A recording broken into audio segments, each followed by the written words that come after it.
চট্টগ্রাম নগরীর কোতোয়ালি থানাধীন বলুয়ারদিঘির পার এলাকায় সকালে অগ্নিকাণ্ডের ঘটনা ঘটে। এই ঘটনায় স্বামী স্ত্রী নিহত হয়েছে। একই ঘটনায় একই পরিবারের দুইজন সহ আরও 4 জন গুরুতর আহত হয়েছে। নিহতরা হলেন মোহাম্মদ ইলিয়াস, তার স্ত্রী রুকিয়া বেগম। সকাল 6টা 40 মিনিটে এই অগ্নিকাণ্ডের সূত্রপাত হয়। প্রাথমিকভাবে ধারণা করা হচ্ছে বৈদ্যুতিক শর্ট সার্কিট থেকে আগুনের সূত্রপাত, যা 5 মিনিটের মধ্যেই পুরো কলোনি আগুন ছড়িয়ে পড়ে। আগুনে 9টি বসতঘর সম্পূর্ণ পুড়ে গেছে। আহতদের চট্টগ্রাম মেডিকেল কলেজ হাসপাতালে ভর্তি করা হয়েছে।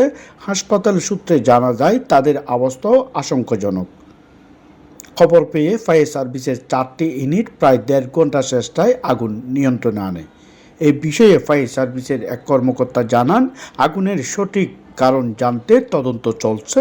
প্রাথমিকভাবে ধারণা করা হচ্ছে বৈদ্যুতিক ত্রুটির কারণে এই অগ্নিকাণ্ডের ঘটনা ঘটেছে।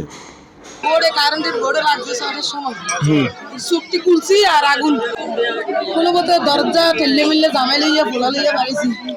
প্রথমে ছেলে লইতাম বিল্লে গেছি গিয়ে আবার লাভ দিয়ে যাইয়া ফোলারে লইছি লইয়া কোনো মতো টেনে টেনে বাড়িছি। এক পোশাকে আমার জামার গায়ে কাপড় উঠতে আসিল না, ওটা মাইছির তো লইয়া পড়াইছি। এটা মাইছি দিছে, 2 জন মারা গেছে এক পরিবারের। আর এক জিনিস বাঁচালে মনে ঢুকছিল। আর অন্যান্য যাবতীয় হচ্ছে প্রায় 30 লাখের ক্ষয়ক্ষতির পরিমাণ।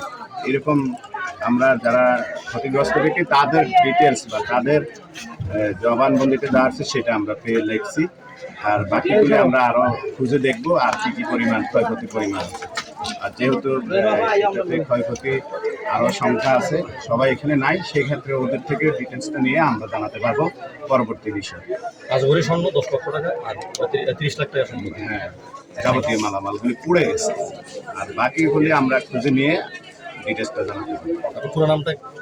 আমার নাম হচ্ছে ইমরান সাজ্জাদ, কোতোয়ালি থানা, সিএমপি চট্টগ্রাম। ইমরান সাজ্জাদ। একটু সংক্ষেপে যদি আবার বলতেন ক্ষয়ক্ষতির পরিমাণটা কেমন? না, আমরা তো এখনো পুরো ডিটেলস পাইনি। যতটুকু পাওয়া গেছে আর কি, আমরা যেটা পাইছি প্রায় 5 লক্ষ টাকার পরিমাণে আছে নগদ। আর বাকিগুলি হচ্ছে স্বর্ণ এবং অন্যান্য যাবতীয় ব্যবসা বাসার বিভিন্ন মালপত্র, ব্যবহারিক জিনিসপত্র।